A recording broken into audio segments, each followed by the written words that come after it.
Vamos abrir a palavra de Deus no livro de 1 Timóteo.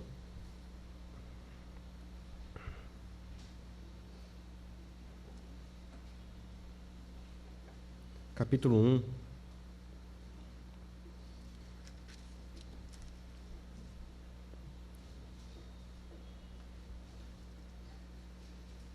E nós vamos ler do verso 3 até o verso 17, mas nós vamos expor o verso 15 e o 16.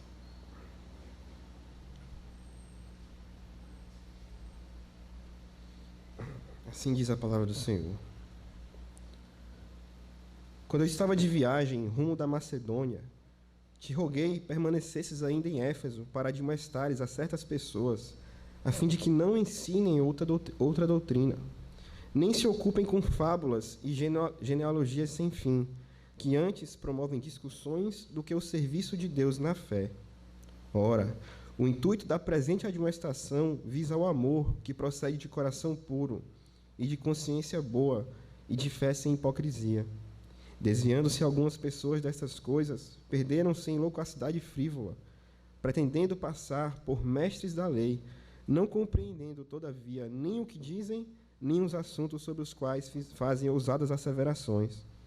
Sabemos, porém, que a lei é boa, se alguém dela se utiliza de modo legítimo, tendo em vista que não se promulga a lei para quem é justo, mas para transgressores e rebeldes, irreverentes e pecadores, ímpios e profanos, parricidas e matricidas, homicidas, impuros, sodomitas, raptores de homens, mentirosos, perjuros, e para tudo quanto se opõe à sã doutrina, segundo o evangelho da glória de Deus bendito, do qual fui encarregado.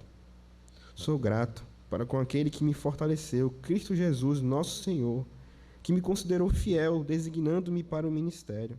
A mim, que noutro tempo era blasfemo e perseguidor e insolente, mas obtive misericórdia, pois o fiz na ignorância, na incredulidade. Transbordou, porém, a graça de nosso Senhor, com a fé e o amor que há em Cristo Jesus. Fiel é a palavra e digna de toda aceitação, que Cristo Jesus veio ao mundo para salvar os pecadores, dos quais eu sou o principal. Mas por esta mesma razão, me foi concedida misericórdia, para que em mim, o principal, evidenciasse Jesus Cristo a sua completa longanimidade, e servisse eu de modelo a quantos hão de crer nele para a vida eterna. Assim, ao Rei eterno, imortal, invisível, Deus único, honra e glória pelos séculos dos séculos. Amém. Vamos orar.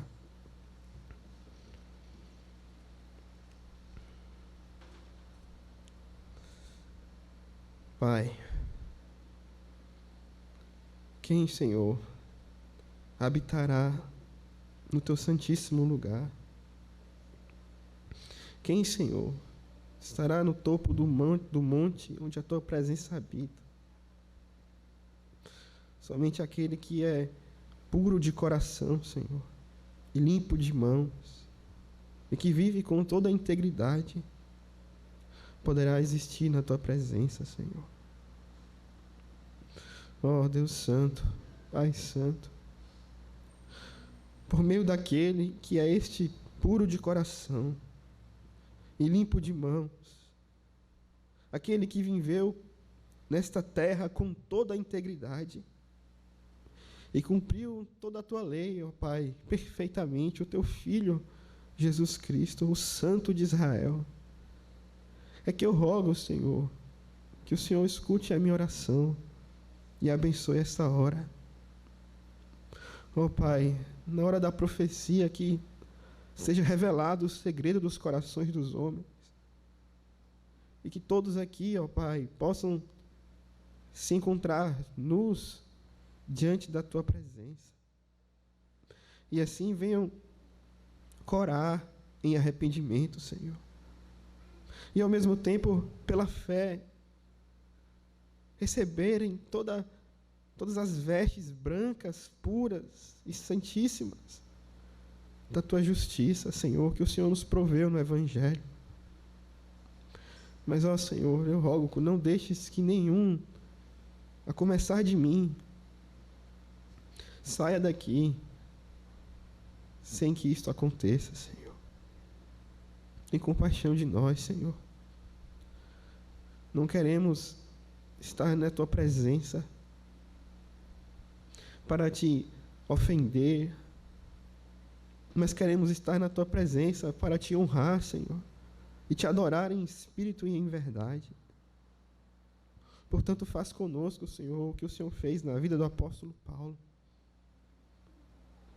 Salva-nos, Senhor, e seremos salvos. Opera pelo Teu Espírito dos nossos corações. Tira toda a nossa imundície, Senhor.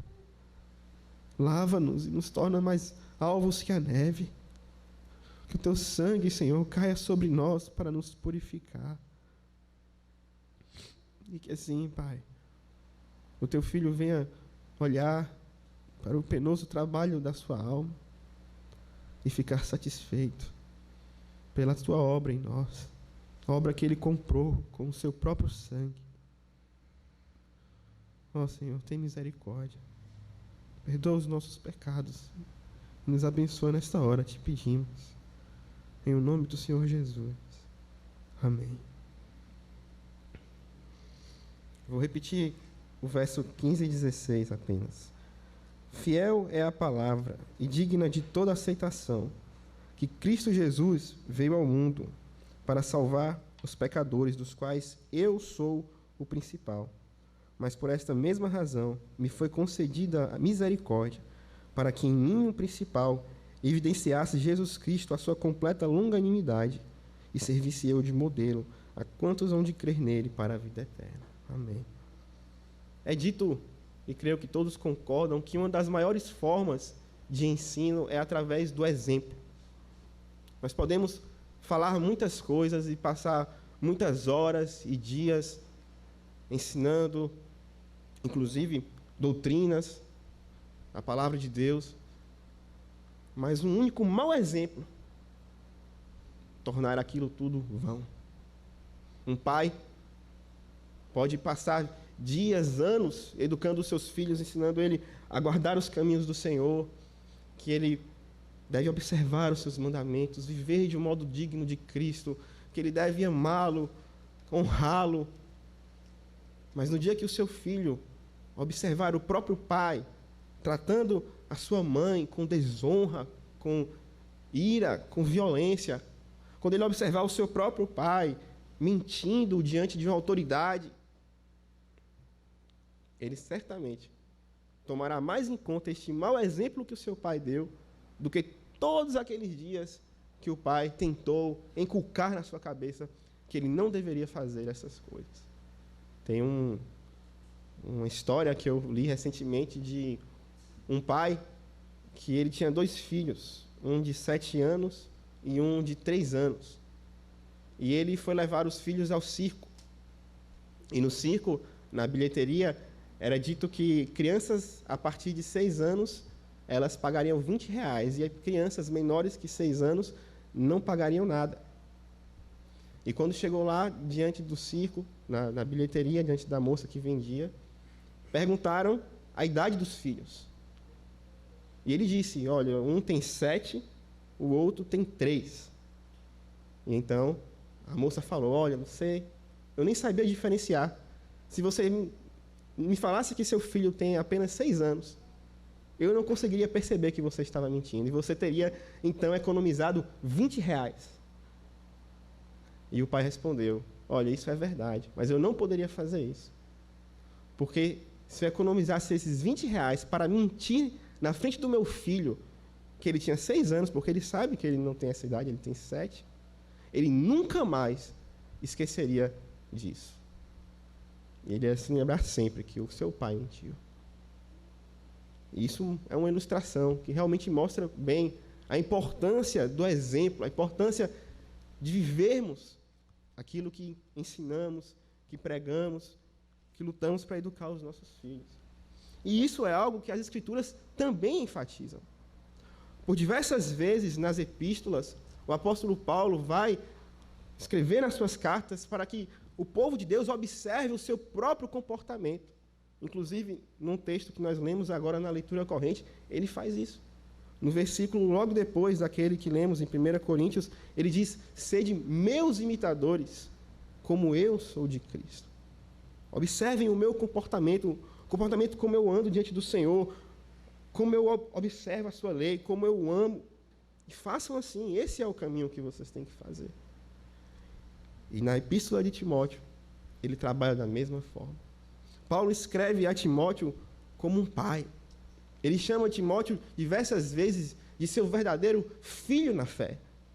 E você percebe por toda a carta o tom de um pai que está educando o seu filho a andar de um modo reto diante do Senhor.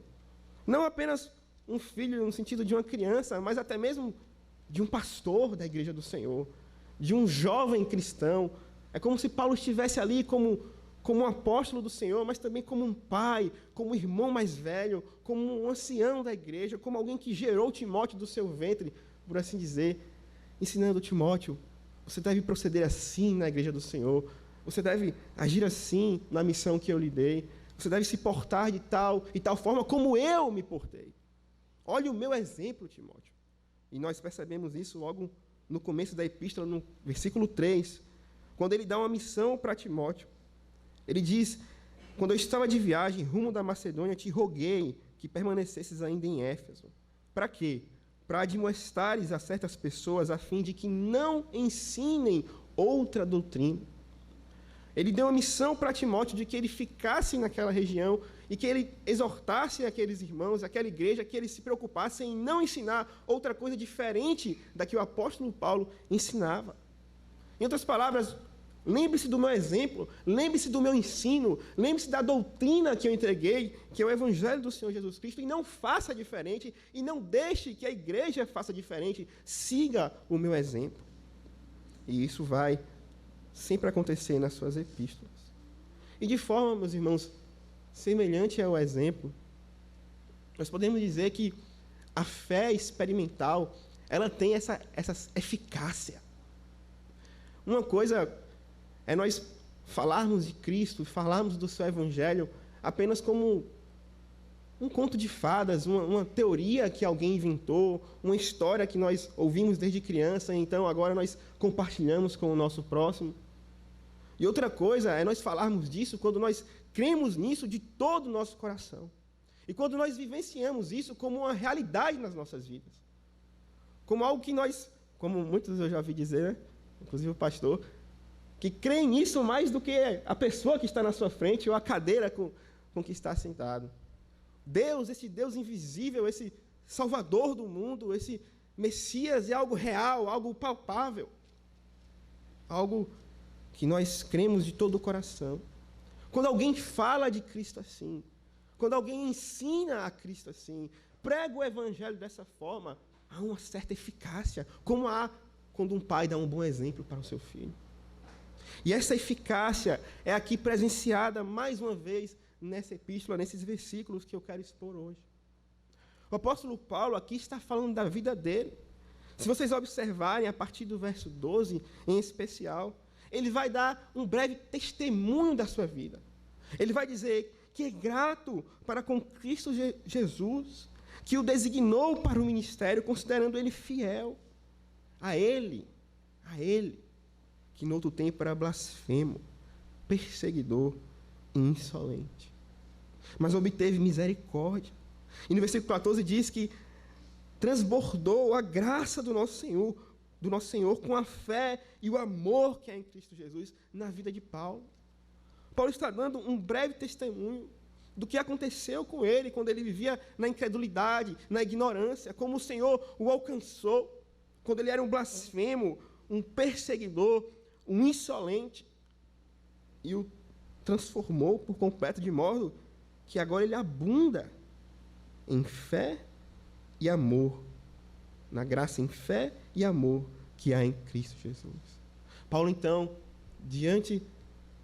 escrevendo para Timóteo, tendo em vista a missão de Timóteo naquela igreja, de ensinar aqueles irmãos a não pregarem sobre fábulas, mitologias, coisas vazias, e ensinar também aqueles irmãos, como vemos a partir do verso 8, o correto uso da lei. Ele então diz: olhe, lembre do que aconteceu comigo. Eu era como estes muitas vezes. Usava a lei de uma maneira tortuosa. Era zeloso, fariseu. E vivia, inclusive tem um texto que diz, segundo a justiça da lei, irrepreensível. Ou seja, olhando todos os aspectos externos da lei, eu era perfeito. Fazia tudo direitinho, à risca. Irrepreensível. Eu era como estes irmãos, que agora estou mandando você combater. Eles pegam a lei e usam ela de uma maneira equivocada. Eles tentam obter uma justiça por ela. Eles tentam se reter a ela como se ela fosse a coisa mais preciosa, se esquecendo da graça, se esquecendo do Salvador, buscando uma retidão por ela. E eu era assim. Eu não era diferente. E era tão zeloso neste ponto, que até era perseguidor da igreja do Senhor. Eu era assim, Timóteo. Mas fiel é esta palavra, que quando a lei, por mim, foi iluminada claramente, quando ela foi utilizada corretamente, como ele diz no verso 8, o modo legítimo de utilizar a lei, e eu finalmente entendi o meu pecado em Cristo, que eu era um blasfemo, um perseguidor, um insolente. Agora eu posso dizer, Timóteo, e é isso que você tem que dizer. Esta é a palavra fiel, é isto que é aceitável, isso que é digno de toda aceitação, é isso que nós temos que proclamar. Que Cristo Jesus veio ao mundo para salvar os pecadores, dos quais eu sou o principal. E, meus irmãos, é verdade que essa palavra, muitas vezes que nós encontramos na Bíblia, fiel a esta palavra, e por aí vai, muitos acham que é algum tipo de confissão ou hino da época que eles tinham, e por isso conheciam já, ou talvez até, vamos dizer assim, uma palavra que o apóstolo falava muito, ele sempre dizia nesses termos, e por isso ele repete aqui e diz, olha, aquela palavra lá, que o Senhor Jesus Cristo veio ao mundo para salvar pecadores, dos quais eu sou o principal, ela é essa, e é fiel, ela é aceitável, ela está perfeita. Lembre-se dela e tome ela com perfeição. É isso que você tem que ensinar para eles, é isso que você tem que pregar. Mas, sobretudo, o que o apóstolo enfatiza aqui é que é isso que eu vivenciei. É isso que eu vivenciei. Eu sou o principal dos pecadores. Eu sou o mais indigno de todos eles, o mais violento de todos eles, o mais terrível. Mas eu também sou a prova viva de que Cristo Jesus veio ao mundo para salvar pessoas assim. Ele me salvou. E a razão pela qual ele fez isso, o verso 16, é para que ele evidenciasse a sua longanimidade e para que eu servisse de modelo a quantos hão de crer nele para a vida eterna.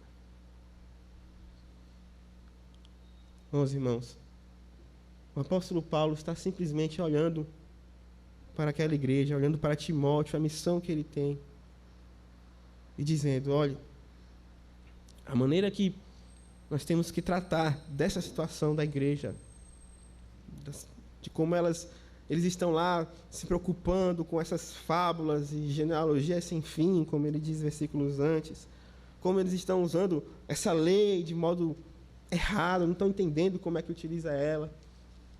A maneira é a seguinte: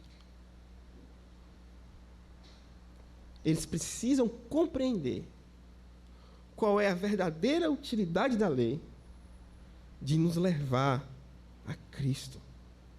E eu digo isso porque eu passei por isso, eu vivenciei isso com todas as forças.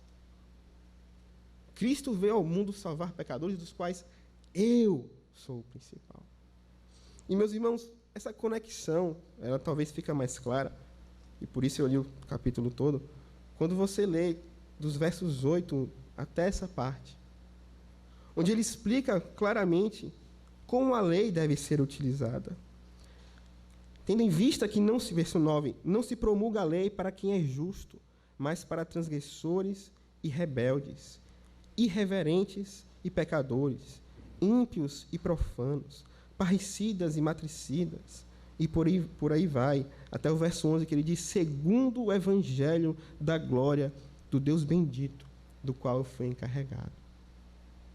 E isso, para mim, é muito interessante.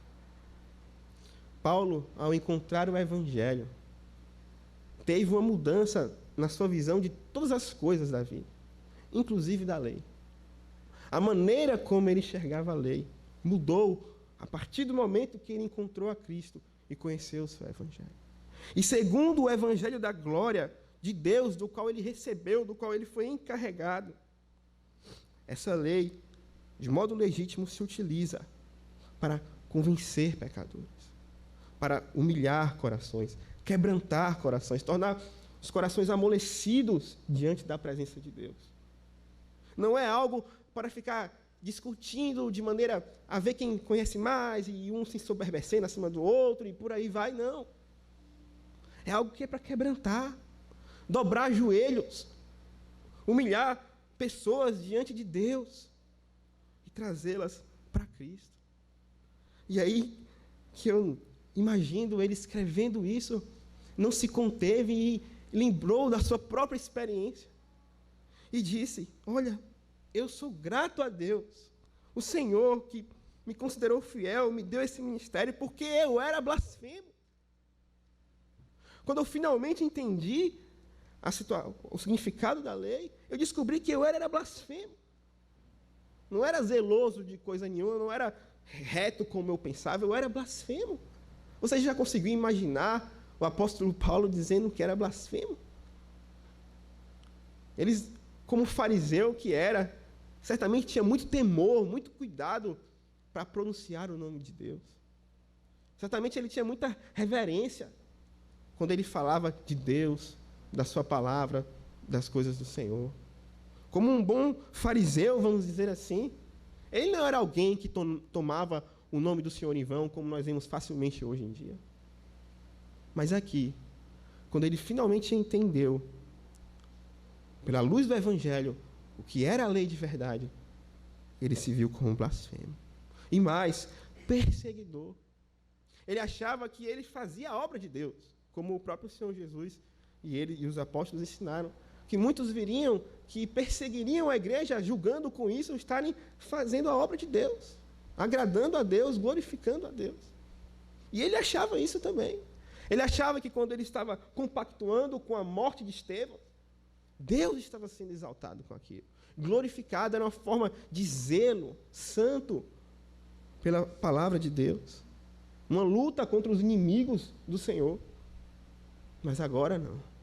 Uma vez que ele encontrou Cristo, uma vez que ele encontrou o Evangelho, e a lei se revelou de maneira clara e patente diante dos seus olhos, ele percebeu, eu sou um assassino, eu sou um perseguidor, eu persegui essas almas que serviam, eles sim serviam a Deus e a Cristo, e eu os persegui.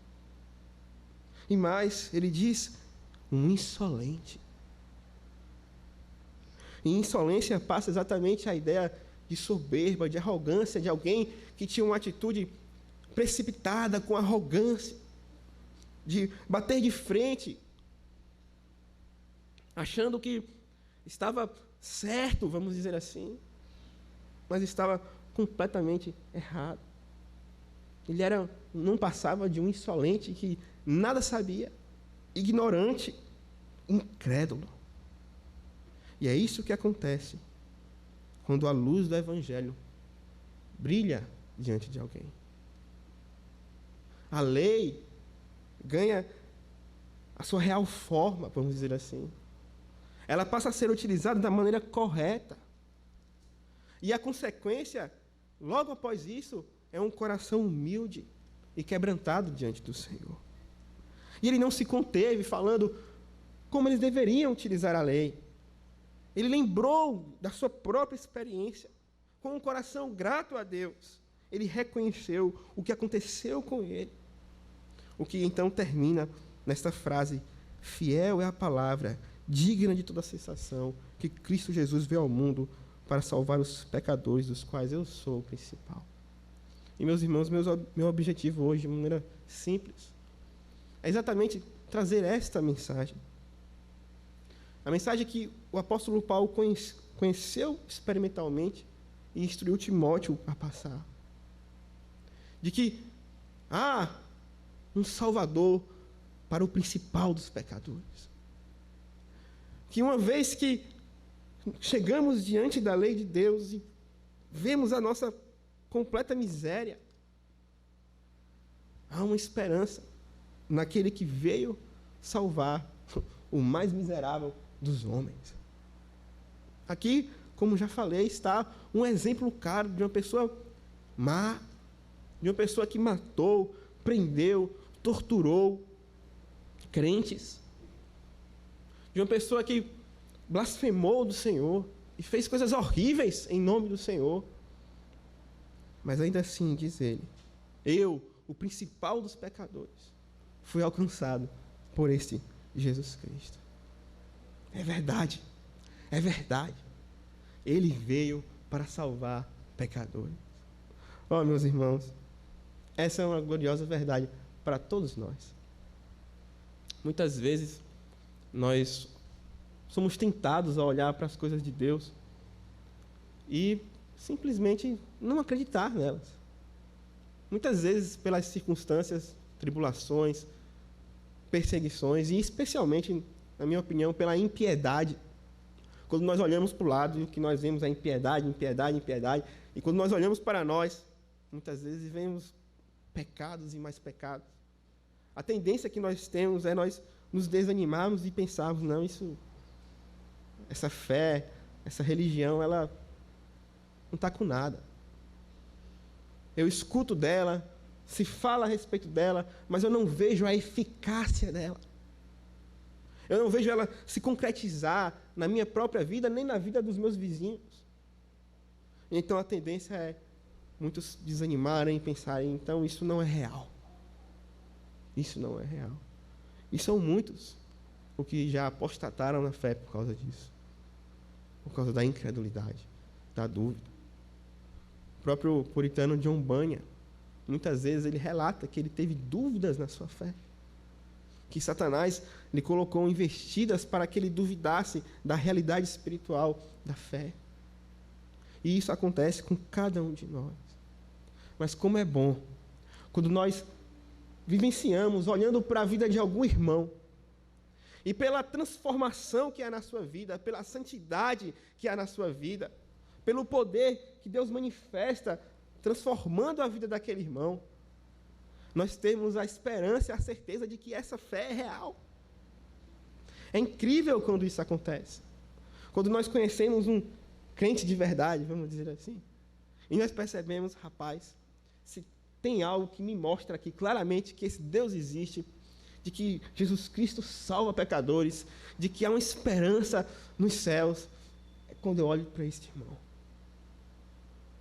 E eu vejo que ele é real na vida dele, muito claramente. E ele foi real na vida de Paulo, muito claramente. Aqui está um testemunho de que Cristo Jesus veio. Olha, meus irmãos, como isso é importante.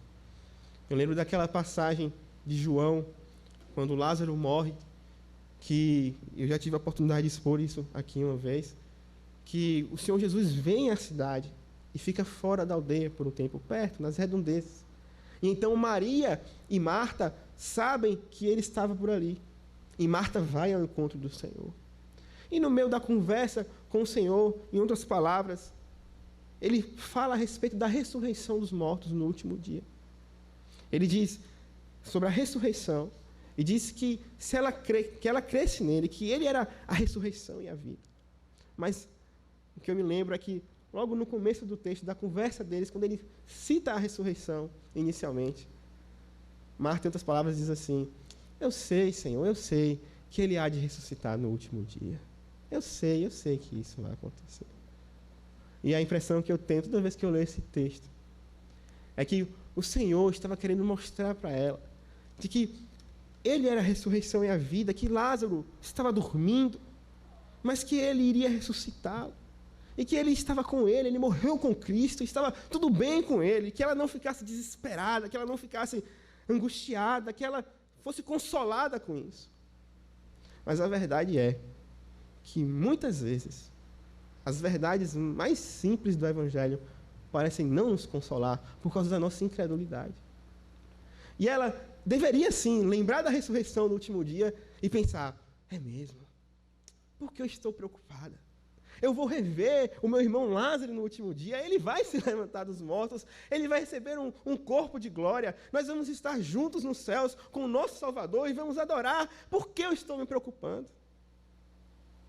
Mas a impressão que dá quando lemos o texto é de que ela ouviu a verdade da ressurreição e pensou, eu sei que ele vai ressuscitar no último dia, eu já sei disso. E não fez uma diferença, não a consolou. E então o Senhor Jesus é mais incisivo e fala para ela, eu sou a ressurreição e a vida, Marta. Creia em mim. E ela se prostra diante dele e diz, eu creio, Senhor, eu creio. Meus irmãos, a verdade é essa. Muitas vezes, a palavra de Deus, as coisas mais simples da palavra de Deus, como essa da ressurreição e outras, que deveriam nos consolar, que deveriam nos encher de gozo, alegria e forças, não fazem. Não fazem. E é preciso que nós, então, venhamos vivenciar e perceber esses exemplos que as Escrituras trazem ou que nós vemos no dia a dia, para que elas, então, despertem e venham consumir a nossa alma. E que nós venhamos, então, abraçá-la e não largá-las mais. E essa é uma delas que nós precisamos também. Você realmente crê que Cristo Jesus veio ao mundo? Oh, meus irmãos, eu sei, como eu sei, que isso pode parecer banal. A maioria de nós já escuta isso há anos e anos. Escuta sobre o nascimento de Cristo, inclusive nessa época que teve Natal, essas coisas, muito se fala, muito se lê, muito se pensa a respeito disso. Que Ele veio a esse mundo, que Ele encarnou. Mas não é triste que lágrimas não caem nos nossos olhos por isso? Saber que aquele que era rodeado de anjos, adorado eternamente, santo, santo, santo é o Senhor, aquele que criou o mundo, tudo que nele há, e que, como diz a palavra de Deus em Provérbios, eram as delícias do Senhor, aquele que é digno de glória e exaltado para sempre. Ele então se fez carne e habitou entre nós. Veio para os que eram seus e os seus não receberam. Se humilhou como um bebê, como uma criança, como um homem. Sofreu tentações de Satanás, rodeado de feras naquele deserto. Passou fome, sede, blasfemado. Bateram na cara dele, cuspiram no seu rosto. Vestiram-no de vestes de púrpura e colocaram uma coroa de espinhos. E zombavam, e zombavam, e zombavam dele. Até de príncipe de demônios ele foi nomeado. Ele veio para padecer todas essas coisas. Sofreu mais do que eu posso contar, ainda que eu passe horas aqui. E, meus irmãos, muitas vezes nós tratamos disso como se isso fosse apenas uma história qualquer, como qualquer outra. Porque nós não vimos com os nossos olhos. Nós não presenciamos ele fisicamente diante de nós. Nós não estávamos com Tomé quando ele pegou o dedo e colocou nas chagas cicatrizadas ou não sei, das mãos do Senhor, para saber que aquilo era um corpo de verdade, que ele ressuscitou de verdade, que ele estava ali. Então nós não cremos. Mas Paulo está dizendo, eu creio. E eu sou um exemplo vivo de que isso é verdade. Porque eu era o principal dos pecadores, sou o principal dos pecadores. Eu outrora era blasfemo, perseguidor e insolente. E estou aqui agora como apóstolo do Senhor, servindo e honrando a Ele, dando instruções a você, Timóteo, dando instruções à igreja, para que eles creiam no Senhor Jesus. Estou aqui agora posto como modelo a quantos hão de crer nele para a vida eterna. Olhem para mim, diz o apóstolo Paulo, e vocês verão que esta palavra é digna de toda aceitação, que Jesus Cristo veio aqui. Ele veio a este mundo e veio com a missão de salvar pecadores, por mais miseráveis que eles fossem. Pensem no pior deles. Pensem no mais terrível de todos eles. Sou eu. E Ele me salvou. E meus irmãos, isso é uma verdade para o apóstolo e para nós. Todos nós devemos nos sentir como o principal dos pecadores. Certamente ninguém aqui matou outros crentes, nem os encarcerou, torturou e etc. Mas certamente muitos aqui, muitos já foram perseguidores. Certamente muitos já perseguiram irmãos mais piedosos. Quando não eram crentes, perseguiram crentes.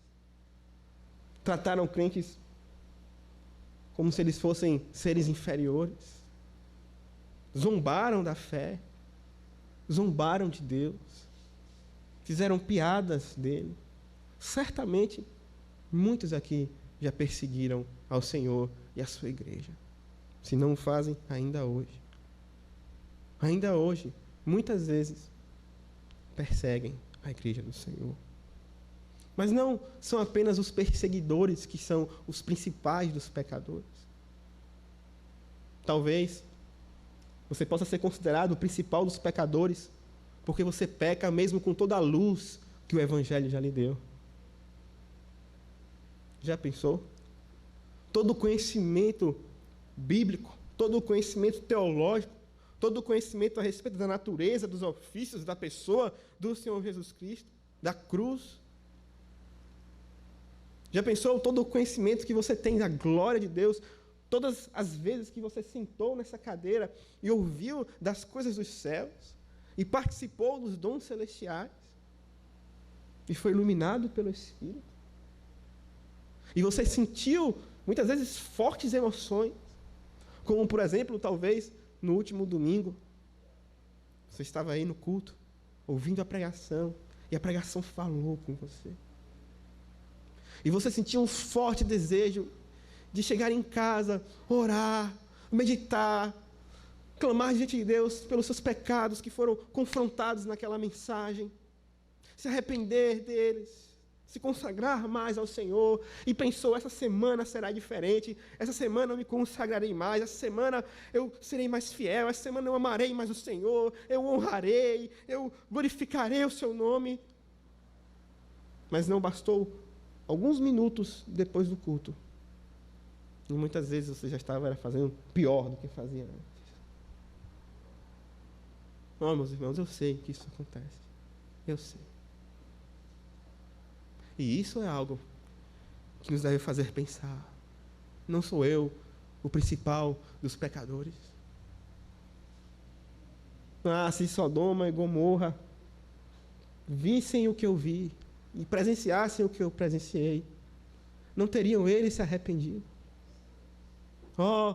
O povo de Nínive, com a pregação dura de Jonas, que nem queria que ele se convertesse, se converteram. E eu, muitas vezes, parece que estou bebendo mel espiritual. E eu desprezo. Não sou eu o principal dos pecadores. Quem sabe você é alguém que cresceu na igreja. Uma criança, seus pais lhe levavam na igreja. E você tem anos de escolas bíblicas, de cultos domésticos, de reuniões de oração, de dias do Senhor. Anos e anos. Será que você não é o principal dos pecadores? Que com tanta luz lhe envolvendo, escolhe por permanecer nas trevas? Oh, meus irmãos, não há, certamente, pior coisa do que rejeitar a Cristo. Pior pecado do que rejeitar o Evangelho. Em certo sentido, a palavra de Deus ainda diz, lá no Evangelho de João, de que serão condenados. Se eu não tivesse vindo, eu não teria pecado, mas porque eu vim, e porque me viram, tem pecado. Oh, meus irmãos, rejeitar a Cristo é algo muito grave. Rejeitar a luz do Evangelho é algo muito sério. Será que você não é o pior dos pecadores? E mais, quanto tempo isso não tem acontecido? Essa semana eu estava pensando nisso. Tenho 25 anos, não sei quando cada um tem. Há pessoas mais novas, pessoas mais velhas. Mas pense, pelo menos, até a idade que você julga ter se convertido. Quantos anos não existiram ali servindo a Satanás, vivendo em seus próprios pecados, vivendo para você mesmo, desonrando a Cristo, rejeitando a Ele? Oh, meus irmãos, eu não sei, talvez 10, talvez 15, talvez 70% a 80% da sua vida até aqui foi fazendo isso. Não é você o principal dos pecadores. Mas eu falo ainda para aqueles que estejam aqui, que talvez não sejam crentes, visitantes. O seu caso é pior. Porque se estes passaram 20, 25, 30 anos, e pela misericórdia e graça de Deus, hoje estão diante de Cristo, estão com Cristo, você continua do mesmo jeito. Você está mais um dia aqui, mais um ano novo que se iniciou, e você continua a rejeitá-lo. Não será você, então, o principal dos pecadores? Oh, meus irmãos, a verdade é que há muitos caminhos pelos quais nós podemos parar aqui e pensar e examinar a nós mesmos e chegar à conclusão que somos o principal deles. Paulo se levanta para dizer isso e cada um aqui se examinasse com sinceridade, pela graça e pelo Espírito do Senhor, poderia argumentar com Paulo e dizer: não, Paulo, você não é o pior sou eu. Eu fui pior do que você, Paulo. Eu fiz mais do que você. Não diga isso. Eu sou o principal. E será que você pode dizer isso essa noite? Eu ficaria muito feliz se você pudesse. Não é, em certo sentido, algo ruim alguém dizer isso. Eu fico muito alegre se eu puder ouvir isso de alguém com sinceridade. Porque Cristo Jesus veio ao mundo para salvar estes. Cristo veio ao mundo não para os sãos, diz a palavra de Deus. Não vim para os sãos, não vim para os justos, mas vim trazer pecadores ao arrependimento. Ele veio salvar pecadores, mesmo o pior deles. E é somente nesse estado de contrição, de quebrantamento, de sincera humilhação, verdadeiro arrependimento, de que podemos finalmente encontrá-lo e descansar na sua justiça. É por isso que Paulo era tão enfático a esse respeito. Paulo tinha um duro combate na sua história como apóstolo. Um combate contra os judaizantes. Um combate contra aqueles que utilizavam da lei para alcançar alguma justiça e queriam trazer isto para a igreja. Você tem que se circuncidar. Você tem que fazer este e aquele outro aspecto da lei. Você tem que fazer todos esses rituais para que você alcance a salvação. E Paulo tinha duros combates com estes homens, para sempre chegar diante deles e dizer: não é por aí. É um aio. A lei é para conduzir a este Salvador. É para lhe dobrar diante dele e mostrar: você precisa dele, você necessita dele, você não pode conseguir pelas suas próprias forças. Porque Cristo Jesus veio ao mundo para salvar pecadores. E, meus irmãos, a minha pergunta hoje, de maneira simples, é essa. Você, como Paulo, pode dizer isso? Você pode chegar com sinceridade diante de Deus e dizer: Senhor, eu sou o principal dos pecadores. Eu reconheço isso, Senhor. Eu era blasfemo, perseguidor, e não sei mais quantas outras coisas. Quantas e quantas vezes, Senhor, não odiei o meu próximo, não o assassinei em meu coração. Quantas e quantas vezes, Senhor, não adulterei, e fui imundo, impuro, e me lancei à prostituição. Quantas e quantas vezes, Senhor, eu não roubei, ou cobicei, ou desonrei os meus pais, foi, como diz o texto, um parricida, matricida, homicida.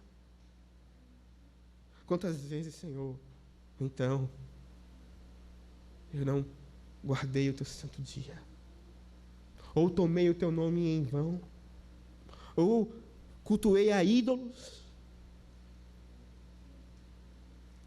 Resumindo, por quanto tempo, Senhor, eu não te amei com toda a minha força, com todo o meu entendimento, com toda a minha alma, e não amei o meu próximo como a mim mesma.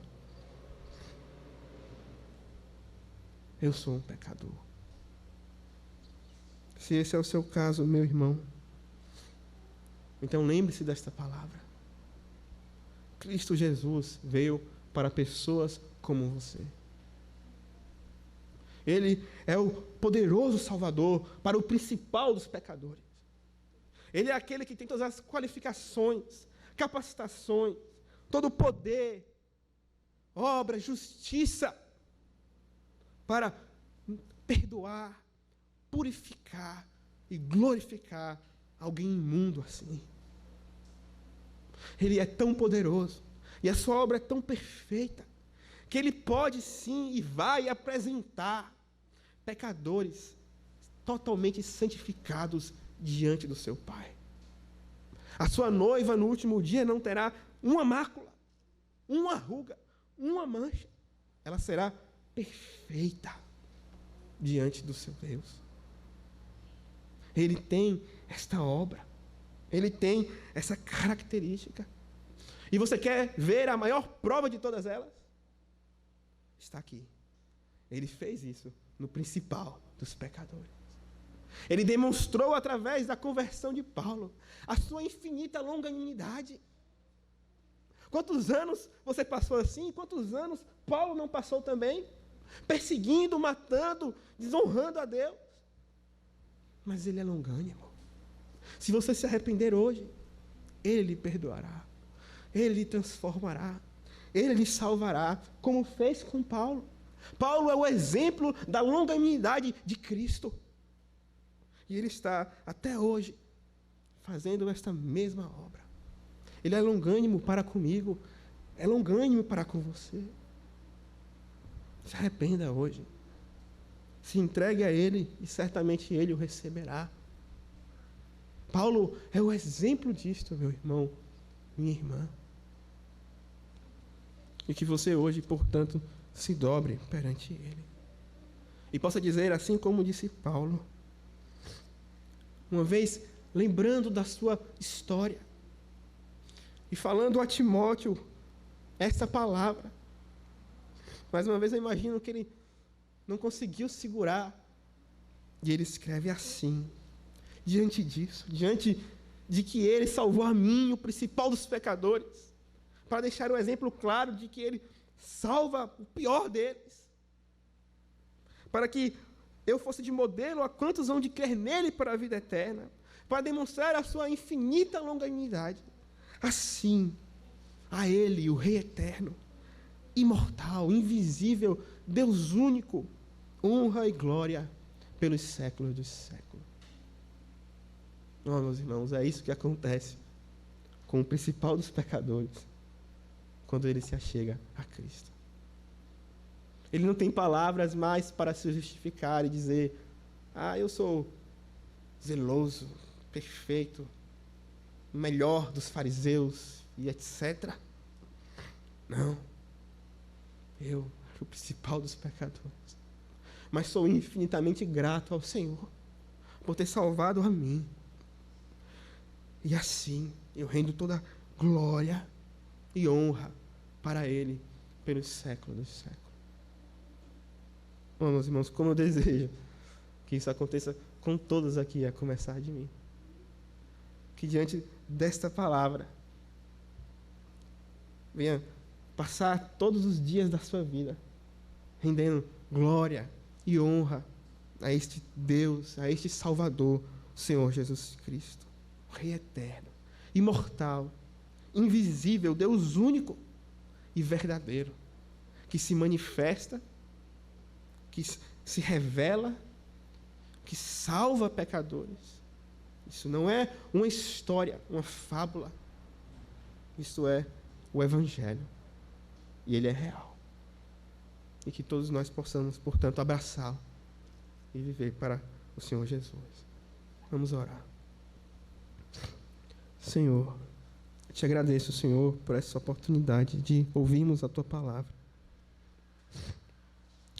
Tem compaixão de nós, Senhor, que somos como Paulo. Mas o pior, Senhor, é que muitas vezes não enxergamos isso. Temos essa tendência de exaltarmos a nós mesmos, de nos enxergarmos diferente do que somos, pecadores. Mas, Senhor, pelo Teu Espírito, através da Tua palavra, trabalha naqueles que estão aqui. Apesar da minha fraqueza, Senhor, dos meus pecados, envia o Teu Espírito para aplicar esta palavra no coração de cada um, para que eles vejam o que o Senhor fez com Paulo e eles possam crer e ter esperança que o Senhor faça também com eles. Ó Senhor, convence-nos, converte-nos, faz-nos humilhados diante do Senhor, prostrados na Tua presença, Senhor, com humildade, com temor, com amor e reverência. E que assim, Senhor, venhamos poder Te dar toda a honra e glória pelos séculos dos séculos, e Te servir, e animar outros irmãos, como Paulo nos anima. E assim também, Senhor, não usar da Tua lei, dos Teus mandamentos, para nos ensoberbecer, mas para nos humilhar diante do Senhor.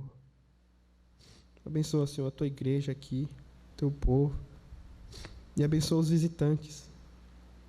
Dá, Senhor, que todos Te conheçam, e hoje venham se arrepender e crer no Senhor. É a minha oração, no nome do Senhor Jesus. Amém.